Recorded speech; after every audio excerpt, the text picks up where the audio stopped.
বিসমিল্লাহির রহমানির রহিম। নাহমাদুহু ওয়া নুসাল্লি আলা রাসূলিহিল কারীম। আম্মা বা'দ।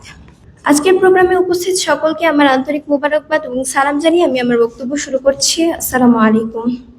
আমি প্রথমে সিজদা অবনত চিত্তে মহান রব্বুল আলামিনের নিকট আমার কৃতজ্ঞতা প্রকাশ করতে চাই, যার অশেষ রহমতে আজকে একটা ভালো রেজাল্টের দরুন আমরা একসাথে একত্রিত হওয়ার সুযোগ পেয়েছি। ধন্যবাদ জানাতে চাই বাংলাদেশ ইসলামী ছাত্র শিবিরকে এত সুন্দর একটা প্রোগ্রামের আয়োজন করার জন্য। একই সাথে কৃতজ্ঞতা প্রকাশ করতে চাই আমার শিক্ষক মণ্ডলী, আমার পরিবার এবং আমার বন্ধু বান্ধবদের নিকট, যাদের ভালোবাসা কিংবা সহযোগিতা না থাকলে হয়তো এতদূর আসাটা আমার পক্ষে সম্ভব হতো না।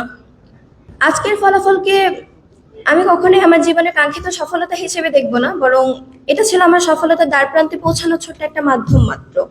তবে আজকের সফলতাকে আমি আমার যতটুকু ক্রেডিট সেটা আমি আমার বাবা মাকে বেশি দিতে চাই, কারণ তারা না থাকলে হয়তো আমি দাঁড়ানোর আগেই গড়িয়ে যেতাম।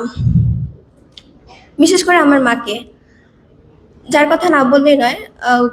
জীবনে ছন্দপতনের সময়গুলোতে তিনি পাশে না থাকলে হয়তো আমার জন্য এতদূর আসাটা কল্পনাতীত ব্যাপার থাকতো।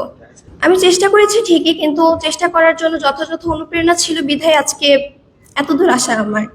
আজকের ফলাফল আমার আত্মবিশ্বাসকে যেমন বাড়িয়েছে, তেমনি সামনে আরো দায়িত্বশীল এবং মনোযোগী হিসেবে গড়ে তোলার অনুপ্রেরণা জাগিয়েছে।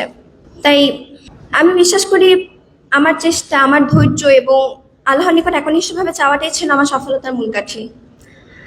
তবে আমি আমার জীবনের অভিজ্ঞতা থেকে বলতে চাই, আমরা যে ধর্মেরই হই না কেন নিয়মিত প্রার্থনা করাটা মাস্ট। কারণ আমরা যেমনই হই না কেন, যদি সৃষ্টিকর্তার সাথে আমাদের সম্পর্ক ভালো থাকে তাহলে আপনার সফলতা কেউ ঠেকাতে পারবে না।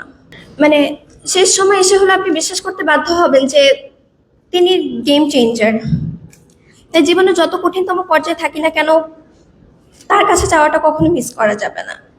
আসলে আমার আজকে তেমন কিছুই বলার নেই, তবে আমি আবারও ধন্যবাদ জানাতে চাই আজকের অনুষ্ঠানের আয়োজকদের আমাকে আমার অনুভূতি প্রকাশের সুযোগ করে দেওয়ার জন্য।